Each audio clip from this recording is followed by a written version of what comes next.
नमस्कार दोस्तों, स्वागत है आपका इस एक और नई वीडियो में। तो जैसा कि अगर आपने मेरा पिछली वीडियो देखा है तो मैंने उसमें ये चीज़ बताई है कि एक लॉ स्टूडेंट या लॉ इंटर्न या जो लॉ प्रैक्टिस कर रहा है वो कैसे अपने सीनियर के साथ साथ जो डेली रूटीन में जो भी एफिडेविट पेश होते हैं, जो शपथ पत्र पेश होते हैं, उन्हें कैसे सीख सकता है।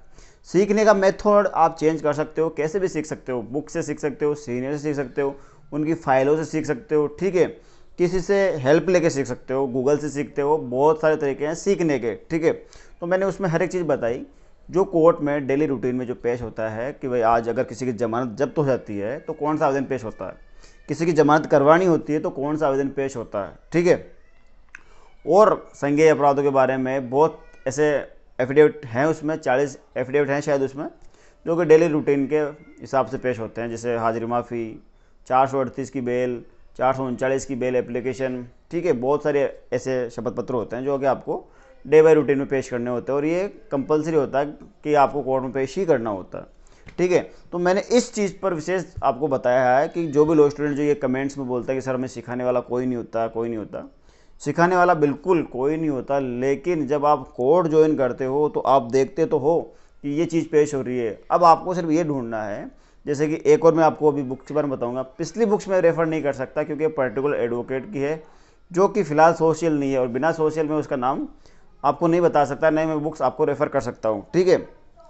सीखने के प्रोस्पेक्टिव से ये भी है, जैसे कि मैंने आपको बताया, छोटे छोटे जो एफिडेविट पेश होते हैं उनको आप कैसे तैयार करोगे, उनसे आप कैसे सीख सकते हो, ठीक है। अब एक और नई बुक्स है, सिर्फ सीखने के उद्देश्य बता रहा हूँ कि आप कैसे दूसरे जो सोर्स है वो उससे कलेक्ट करके आप अपने जो भी पेश करते हो आप कोर्ट में उनको कैसे तैयार कर सकते हो, ठीक है। और जो अगर कुछ और हेल्प चाहिए होती है तो आपको जो कोर्ट में जो टाइपिस्ट होते हैं वो भी आपकी इस चीज़ में हेल्प कर देते हैं, ठीक है। अगर आप डेली वे कोर्ट में जाते हो तो आपको टाइपिस्ट एक दो आपको जानकार हैं, वो भी आपकी इस चीज़ में मदद कर सकते हैं कि कैसे फाइलें बनती है और कैसे इनके जो ड्राफ्ट होते हैं वो तैयार होते हैं, ठीक है। तो एक और चीज़ मैं आपको बताने जा रहा हूँ, जैसे कि मेरे पास में अभी फ़िलहाल ये बुक है, ठीक है। इस बुक में सिर्फ सीखने के उद्देश्य से बता रहा हूँ कि कैसे क्या जो भी ड्राफ्ट होता है वो कैसे तैयार होता है, ठीक है। जैसे कि अगर आपने लॉ स्टूडेंट हो और आपने कभी अपने लॉ स्कूल के दौरान एक बुक आपने drafting, pleading, convincing and pre trial preparation and moot court की जो बुक्स होती है छोटी वाली, कोर्ट में जो भी हेडलाइन होती है ऊपर ही ऊपर, मतलब कि जिस कोर्ट का नाम है उसका ड्राफ्ट किस प्रकार से किया जाता है और इसमें किस प्रकार से ड्राफ्ट है, जो वर्ड ऊपर के हैं वो चेंज होने हैं, ठीक है। जो अपील संख्या होती है, मुकदमा नंबर होता है या कुछ भी वाद कारण होता है, वाद को जो एक्शन होता है वो चेंज होता है, बल्कि अधिकतर जो वर्ड होते हैं वे सेम कोर्ट में सेम चलते हैं, ठीक है।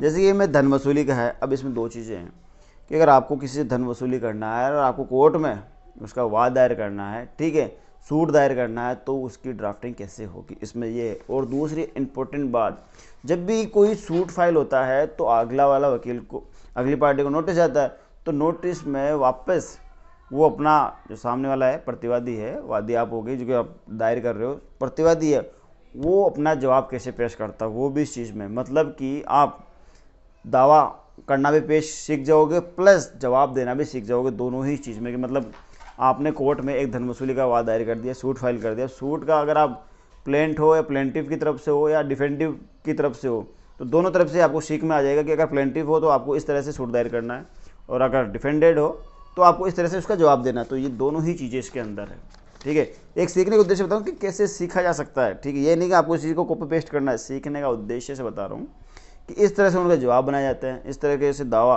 प्लेंट है जो भी सूट है वो कोर्ट में दायर होता है, ठीक है। मतलब एक छोटी सी किताब से भी आप ये चीज़ें सीख सकते हो अगर आपको सीखना होता है तो।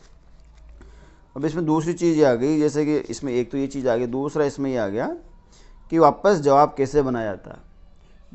जो सूट कोर्ट में दायर हुआ है, पार्टी को नोटिस आया है, पार्टी ने आपको कहा है सर हमारे पास में नोटिस आया, इसका जवाब कैसे तैयार किया जाता है, तो वो भी इस चीज़ में इस किताब में आपको सीखने को मिलेगा। मतलब पुरानी किताबें जो आपने लॉ स्टूडेंट हो, लॉ में जो अगर ये आपने ड्राफ्टिंग प्लीडिंग की अगर बुक्स देखी है, पढ़ी है, समझी है, उससे भी आप कहीं चीज़ें सीख सकते हो, ठीक है। अलग कुछ भी नहीं है।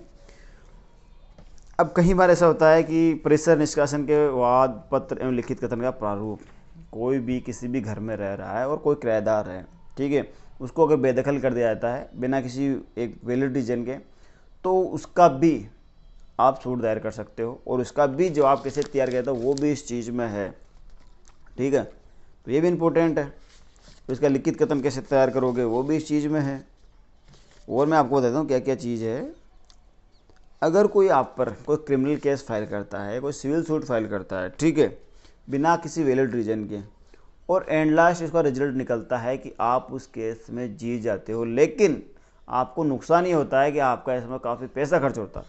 ठीक है, तो इसका भी इसमें ड्राफ्टिंग है कि अगर मान लीजिए गलती से किसी व्यक्ति ने या तो आपसे कोई उसका द्वेष है या कोई आपसे कोई ईर्ष्या रखता है, उसने आप पर केस कर दिया आपसे, ठीक है, और लास्ट में इन एंड वो केस हार जाता है, तो उसके लिए आप विदेशपूर्ण अभियोजन के हर जाने की वसूली हेतु भी आप कोर्ट में सूट दायर कर सकते हो। तो उसकी भी कैसी ड्राफ्टिंग होती है वो भी इसमें बता रखा है। ठीक है, और भी बहुत सारी चीज़ें हैं इसमें, मैं आपको नाम बता देता हूँ कि भाई कैसे कैसे सीखा जा सकता है। काउंटर क्लेम कैसे पेश किया जाता है उसका भी है।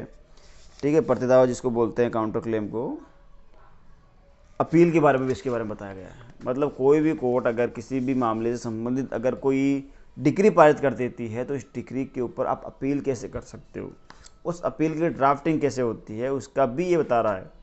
अब ये कह रहा है कि ड्राफ्ट है सिविल सेकंड अपील। अब सेकंड प्रथम अपीली न्यायालय के निर्णय व अब मान लीजिए फर्स्ट जहां आपने अपील करी वहां से अगर कोई डिक्री है वहां भी खारिज हो जाती है, तो सेकंड अपील कैसे की जाती है, कहाँ की जाती है, उसकी भी ड्राफ्टिंग इसमें समझाई गई है। तो मतलब ये है कि ड्राफ्टिंग का जो प्रारूप होता है वो आपको बुक से आसानी से समझने में बहुत मदद मिलेगी। जो मैटर होते हैं वो इनसे रिलेटेड कहीं ना कहीं आसपास घूमते हैं, इनको आप समरिवाइज या थोड़ा बहुत घुमा फिरा कर आराम से बनवा सकते हो, या खुद घर पर प्रैक्टिस कर सकते हो। जब भी आपके पास में ऐसा कोई, या तो आप गूगल से देख लो कि यार कोई मैटर है तो उस मैटर पर मेरे को ड्राफ्ट करना है, ठीक है, या फिर अगर कोई पार्टी आपके पास में आती है तो आप उनकी बातों को समझ कर सर्च करो। तो एडवोकेट लाइफ में आप हमेशा एक लॉ स्टूडेंट बने रहोगे, चाहे आप 50 साल के हो जाओ चाहे 60 साल के हो जाओ। एडवोकेट लॉयर जिंदगी भर बना रहता है, एक लॉ स्टूडेंट जिंदगी भर बना रहता है, क्योंकि उसे ज़िंदगी भर सीखना होता है। ये आप मत देखो कि आपका एनरोलमेंट हो गया अब आप एडवोकेट हो गए। एडवोकेट तो हो गए, लेकिन आप एज ए लॉ स्टूडेंट बन के रहोगे तो आप डे बाय डे हर कुछ आपके सामने नई चुनौती आएगी, नई प्रॉब्लम आएगी, और आपको हर बार उनको सोल आउट करना है। ठीक है, घबराना नहीं है, सोल आउट करना। और जैसे आपको पता है हर केस में आप रूलिंग पेश करोगे तो रूलिंग को भी आपको सर्च करोगे, तो उसी प्रकार ये भी वही है कि ये केस है, इस पर आपको रूलिंग करनी, मतलब इस पर नए वर्ड क्या बन सकते हैं, नई, और आप इसको किस तरह से मजबूत कर सकते हो।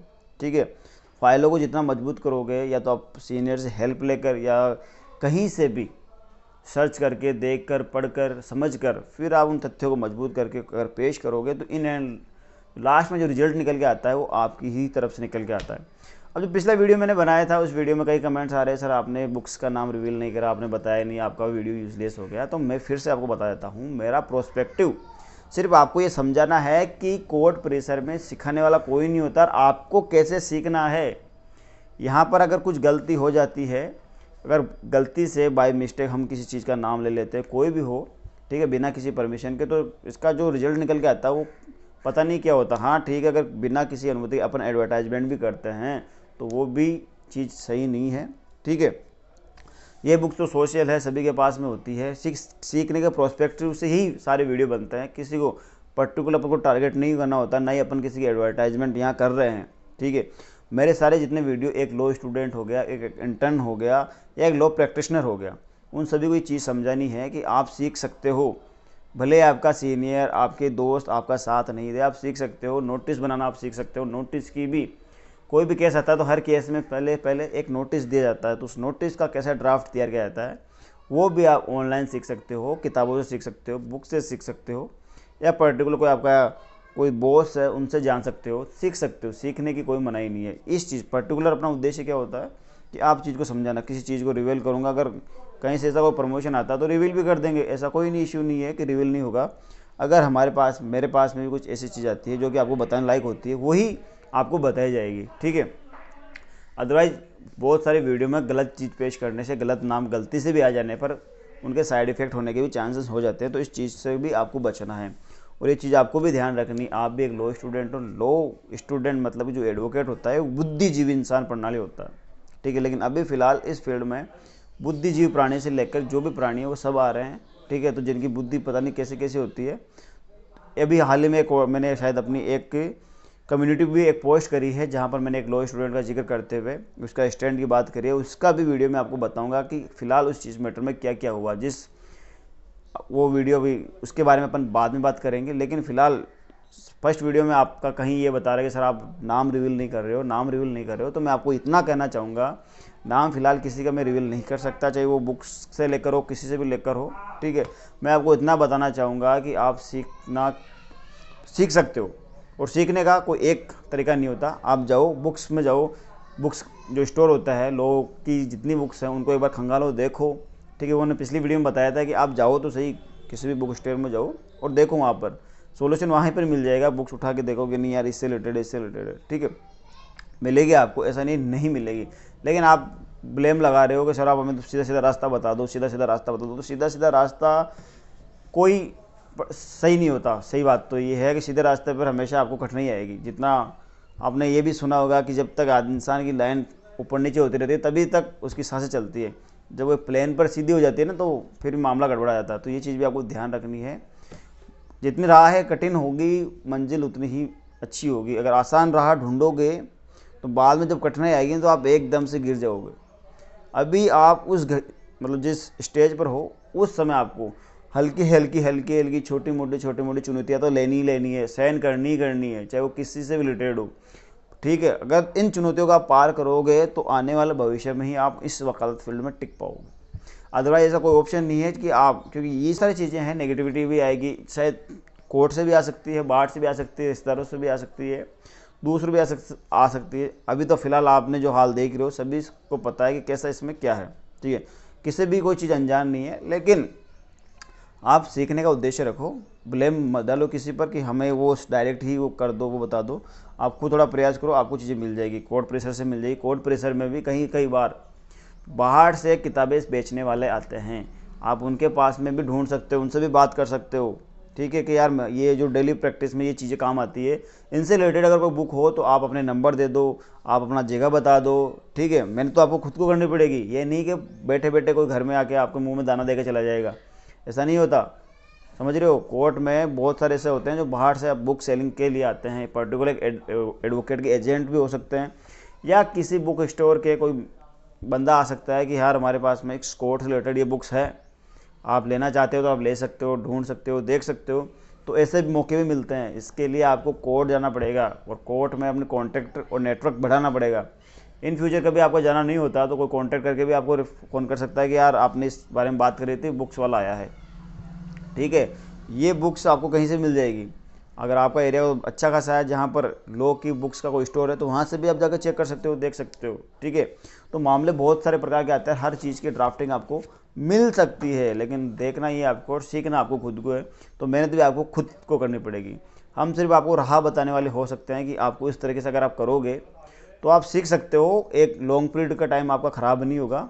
जैसे कहीं एडवोकेट जो नए इंटर्न्स होते हैं उनका ये इशू होता है कि हमें 2 साल हो गए, 5 साल हो गए, हम कुछ सीख नहीं पाए, ठीक है। तो सीख नहीं पाए इसका यही है कि जब भी कोर्ट में कोई फाइल पेश होती है ना उन्होंने कभी इसको समझा, ना कभी उसका फ़ोटो में स्क्रीनशॉट लेके घर पे तैयारी करी, ना उस चीज़ के बारे में कभी रोटेट हुए कि यार उस समय ये चीज़ हुई, इसमें फाइलें कैसे बनी, इसमें दस्तावेज़ कैसे पेश हुए, दस्तावेज़ में क्या कुछ लिखा गया, ठीक है। तो बहुत सारी ऐसी चीज़ें हैं जो कि आपको खुद को समझनी। ये नहीं कि मैं यहाँ पर आकर उन चीज़ों को भी रिवेल करूँ कि ये फाइलें होती है, ये दस्तावेज होते हैं, ये सारे लिखे हुए थे। हर चीज़ें रिवेल नहीं करी जा सकती, ठीक है।